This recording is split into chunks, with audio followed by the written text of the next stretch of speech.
si Solicitor General Minardo Guevara na walang jurisdiction ng ICC sa ating bansa. Kung consistent po ang gobyerno sa posisyon na ito na hindi kilalanin ang jurisdiction ng International Criminal Court, bakit hinayaan po nitong ma-implement ng warrant of arrest ang Interpol mula sa isang korte na hindi naman natin kinikilala? Kung wala naman talagang jurisdiction at may warrant of arrest ang Interpol o ICC, sana binigyan muna ng pagkakataon ng gobyerno through the proper authority like judicial court na i-verify o suriin ang validity ng arrest sa warrant. Ang issue na ito ay hindi lamang para kay Pangulong Duterte. Ito ay mahalagang usapin sa soberanya ng Pilipinas ang nakataya dito. Alang-alang sa ating mga bayaning nagbuwis ng buhay upang makamit lang ang ating kalayaan. Alang-alang sa ating ngayon na patuloy na inaalagaan ang ating soberanya upang ang ating mga anak at ang ating mga anak ay mamumuhay ng isang bansa na malaya at nirerespeto ng ibang bansa.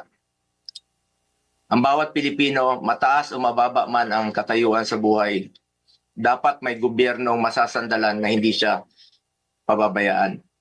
Former president man o hindi, karapatan yan, lalo na po pagdating sa kanyang kalusugan, kaligtasan at buhay. Sa huli, bagamat andon si Tatay Digong na buong tapang na hinaharap ang kasong isinampa sa kanya, tulad ng kanyang paulit-ulit na ipinangako, napakasakit po sa dibdib na pagkatapos niya isakripisyo ang kanyang sarili para sa kinabukasan ng ating mga anak at ng bawat Pilipino, ni isang Pilipino ay hindi huhusga sa kanya. Imbis na ibigay sa Pilipino ang paghusga sa mga ginawa ni dating Pangulong Duterte na paglaban sa droga at kriminalidad, sadly, hindi po ganun ang nangyari. Sabi ko nga, para sa akin, Pilipino po ang dapat humusga sa totoong sitwasyon sa bansa. Kung mas nakakalakad na po ba ang ating mga anak noong panahon niya, hindi po nasasaktan, hindi nababastos. Kayo po ang humusga. Pilipino po ang dapat humusga. Minahal tayo ni Tatay Digong. Ginawa niya po ang lahat para sa bayan. Tanda na po siya. Ayaw na nga niyang tumakbong presidente. Pero ginawa niya po ito dahil yan po ang kanyang sinumpaang tungkulin para sa mga kababayan natin Pilipino. Pero ngayon, hindi lang si Tatay Digong ang inialay at ipinamigay ng ating sariling kababayan. Mistur lang inialay at ipinamigay din ito ang karapatan ng Pilipino na husgahan ang ating sariling kababayan at magdesisyon kung ano ang mas makakabuti sa ating bayan. As I said, March 11 was indeed the saddest day in our history. Sana po, hindi na po ito maulit. Marami pong nasaktan na Pilipino. Salamat po. Maraming salamat sa aking kasama, Senator Bongo. We assure you that this is no time for heroics. We are determined to get the truth. We now call on Senator Jinggoy Estrada, who has manifested his desire to make a preliminary statement. Madam Chair, I wish to waive my opening statement in order to expedite the hearing. But if you will allow me to fire the first salvo, it will be very much appreciated, Madam Chair. Kung maaari, siguro umpisahan na lang natin kasi medyo komplikado yung ating proseso. Umpisahan muna natin yung order, ano? Tapos kung pwede, sumabat na lang kayo, kikilalanin kita kaagad-agad. Yes, Madam Chair. Maraming salamat. Okay, at this juncture, I call on the committee secretary to administer the oath to our resource persons. Kindly stand and raise your right hand and repeat after me. Okay. I state your name. Do solemnly swear to tell the truth, the whole truth, and nothing but the truth in this proceeding. Thank you. You may now sit. Yes, marami pong salamat. Napakaraming cabinet member po rito, mga secretary, mga napakatataas na mga opisyal ng ating pamahalaan. Can we say that as secretaries and high government officials, you are the alter egos of the president, particularly those in the cabinet? Tama po ba yun? That is correct. Thank you.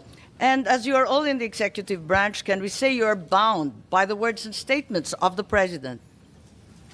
Yes, Madam President, as we are bound to by executive privilege for the President. Thank you. May I recall a clip derived from 18 February 2023. President Ferdinand R. Marcos Jr. said the following, and the clip is here.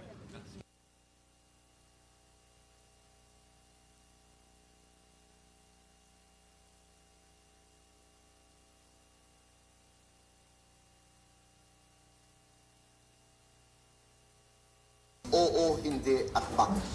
Papayagan ko sila dito, pero magturista lang sila. I'm sorry, this seems to be an earlier statement, 2022. Pagkaunawa ko sa ICC, the ICC is there pagka walang judiciary na nag-ooperate sa isang bansa. Dahil nagkagera, dahil nasira lahat, the economy has collapsed, etc., for whatever reason. Diyan papasok ang ICC. We have a functioning judiciary.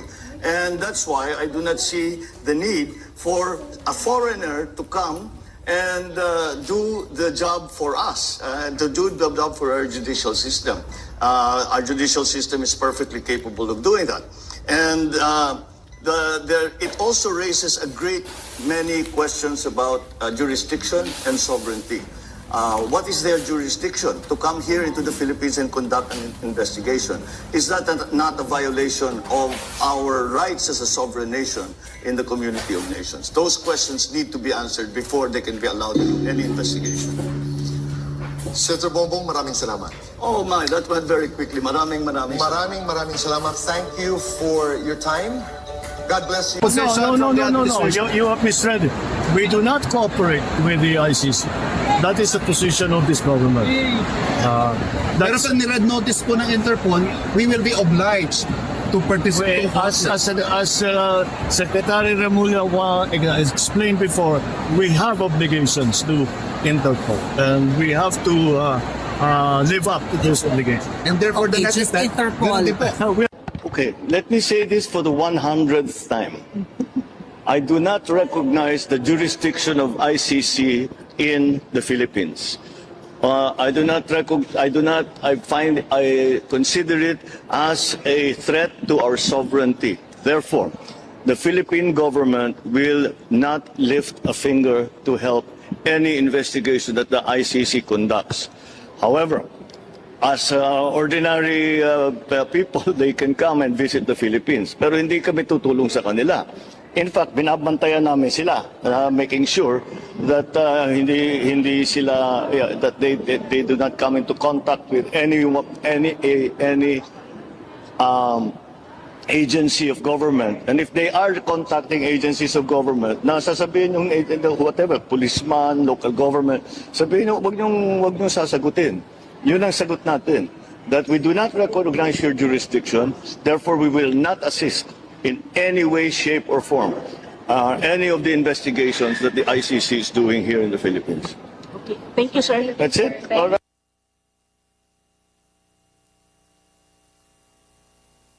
Okay. On the 18th of February, the president said, my position has not changed. I have stated it often, even before I took office as president, that there are many questions about ICC's jurisdiction and that we here in the Philippines regard as an intrusion into our internal matters and a threat to our sovereignty. Does the DFA agree with this statement? And do we abide by this position until today? Anyone from the DFA, please?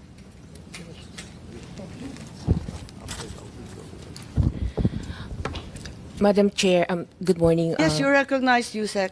Yes, thank you. Well, as I speak right now, the Philippines is not a member of the ICC. And the DFA defers to the Department of Justice as the implementing agency when it comes to cooperation on ICC matters. Madam Chair. Yes, so to the best of your knowledge and in the consideration of the DFA, we are not a member of the ICC. Yes, Your Honor. Thank you. And the DOJ, having been referred to, may I call on Secretary Remulla, please, to clarify this issue. We are not members of the ICC, ma'am. So, whatever relationship we have with the ICC is on an arm's length basis if we have to talk to them. But we have never spoken to them. I'm We have sorry, never spoken Secretary, to I them. didn't hear you. Whatever relationship we have It's is on an arm's length basis, meaning very transparent if ever.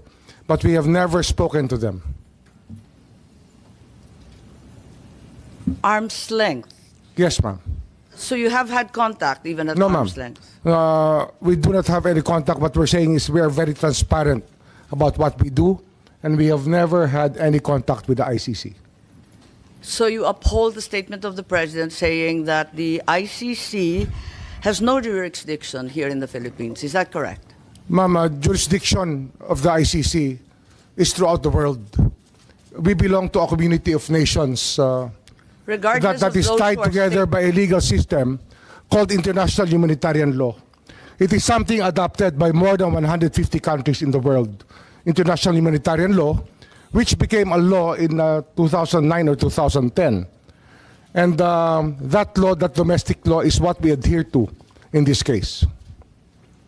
Are you referring to RA 9851? Yes, ma'am. Because you indicated the date of 2009. Is that correct? Yes, ma'am. Thank you. So therefore, we are not members of the ICC. We are not members of the ICC since President Duterte withdrew our membership in 2018, effective 2019. Okay. That being the position of the DILG, I assume that Secretary Remulla in the DILG also maintains the same. Yes, ma'am.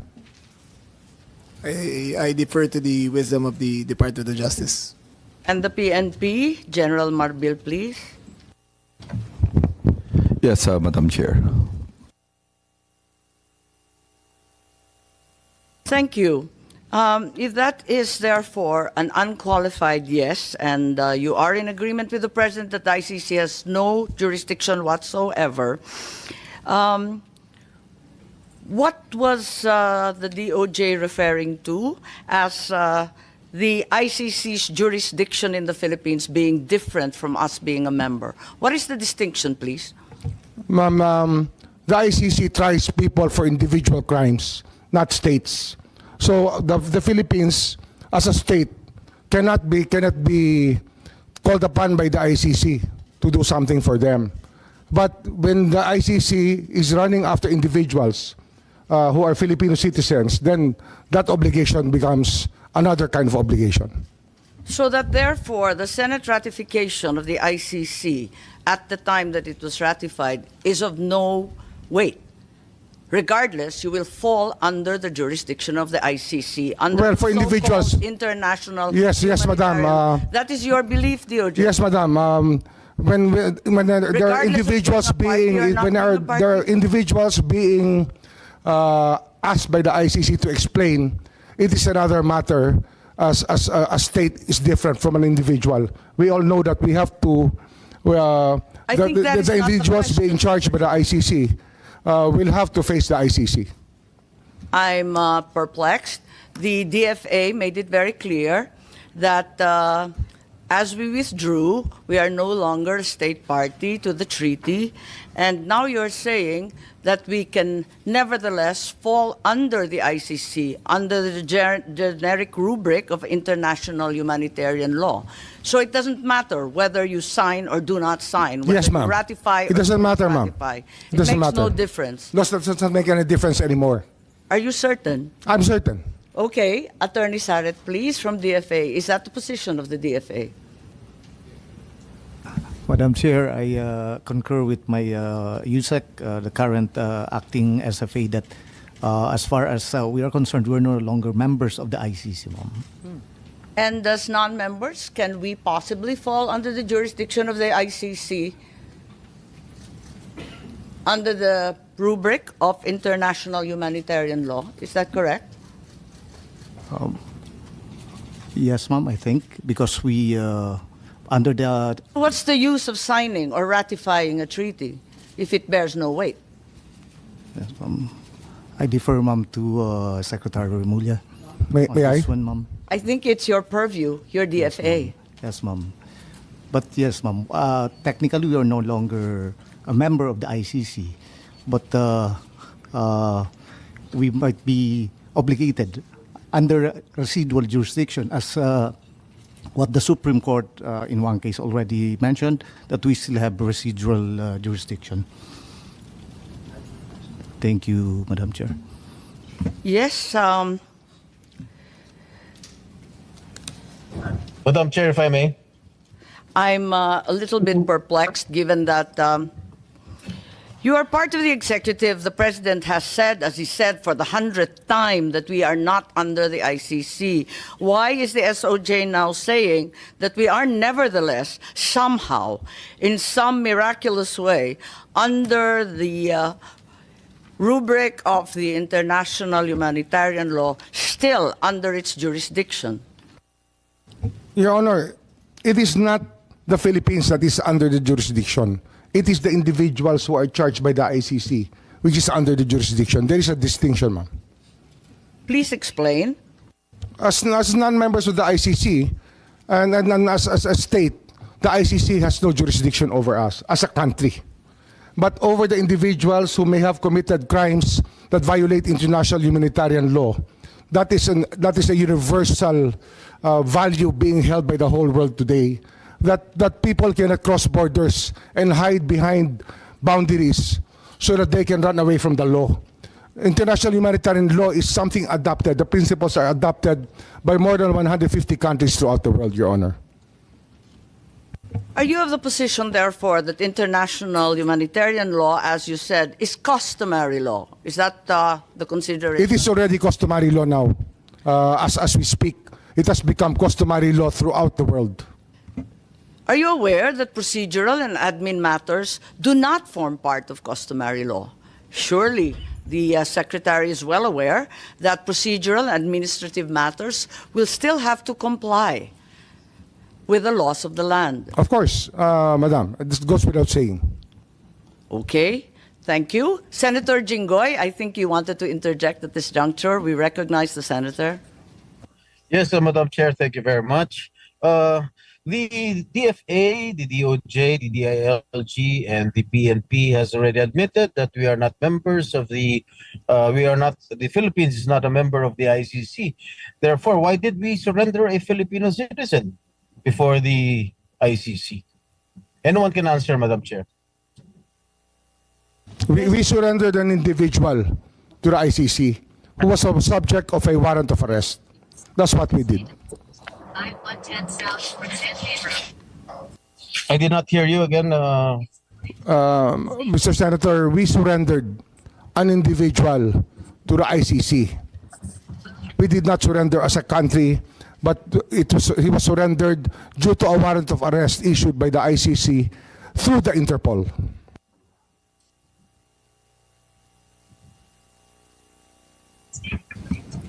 Senator Jinggoy, any follow-up questions, please? Thank you. If that's the case, while we've attempted to retrieve Senator Jinggoy, let me just pursue the question of the international humanitarian law being customary law. Since procedural and administrative matters do not fall under customary law, ICC processes, therefore, are not part and parcel. Madam Chair, the distinction of the ICC process of issuing a warrant of arrest is something accepted through a treaty, the International Police Organization. You have just contradicted yourself, sir. You said it was customary, and now you're saying it's by treaty. We can be very technical about it, ma'am. Sorry. But we can be very technical about it if you wish to be. But the fact is, it is our accession to the Interpol which made all of this possible. We will go to the Interpol later. Let us discuss the ICC at this juncture. So while I will go with you for the sake of argument that the IHL, or International Humanitarian Law, has now become accepted as part of international customary law, I am unable to accept that ICC processes and administrative procedures as well are now part of customary law. I don't think so. The processes are not part of customary law. We have our own administrative processes. If you ask me about this, Madam, we can say that the IHL is the domestic law that we followed in recognizing the warrant of arrest issued against Rodrigo Roa Duterte. Which domestic law and process did Republic Act 9851, Your Honor. as mentioned previously? Yes, as mentioned previously, and within the provisions allows us two options, either extradition or surrender. We chose the executive mode, which is surrender. We will go to that later, but at this juncture, therefore, I get an acceptance from the Secretary that, in fact, the processes that should have prevailed should have been those stipulated under RA 9851 or our own local law. We follow the process, ma'am. Thank you. So that's correct. On the same day, if I may proceed, the President also said, I do not see what its jurisdiction is, referring once again to the ICC. Can we bring back the video? I think there is a statement there. I feel that we have in our police and judiciary a good system. We do not need assistance from any outside entity. Again, as part of the executive department, you have subscribed to this view, I assume. Yes, Madam. So to clarify, the statement means that the President was not recognizing the jurisdiction of the ICC over the crimes allegedly committed by the former President. Is that correct? We do not recognize the jurisdiction of the ICC over our country. What we recognize is the jurisdiction of the ICC over individuals who may have violated international humanitarian law by committing murder and other heinous crimes. If I may, I think the President was referring to the jurisdiction of the ICC over crimes, specifically crimes committed by PRRD. Isn't that so? Can you rephrase your question, ma'am? Well, you said that while the ICC has no jurisdiction over the Philippines as a state, it maintains jurisdiction over individuals and crimes under Yes, the ma'am. international humanitarian order. Yes, ma'am. Right. What the President said is that there is no jurisdiction over the crimes committed by the former President. Well, Because we have a functioning police and judiciary system. Unless you submit that we don't. Submit that we don't what, ma'am? That we don't have a functioning police force. We have a functioning or police a force. Judiciary. We have a judiciary. But what we are dealing with here You're is crimes contradicting your committed President, 14 years Secretary. ago to 2019. We're talking about a timeline, Your Honor, that we were not even here yet, and that it is very hard. Ma'am, may I continue? Yes, carry on. Well, yes. it is very difficult for us. We made our No, the commitments. President made it very clear. We have made our functioning- commitments to the United Nations that we would investigate all of these crimes committed during the drug war. And it was not a very easy task, ma'am, because the people that we expect to be cooperating with us were not. So, although we're still doing our investigations on the AJ case, on the extrajudicial killings committed during that time,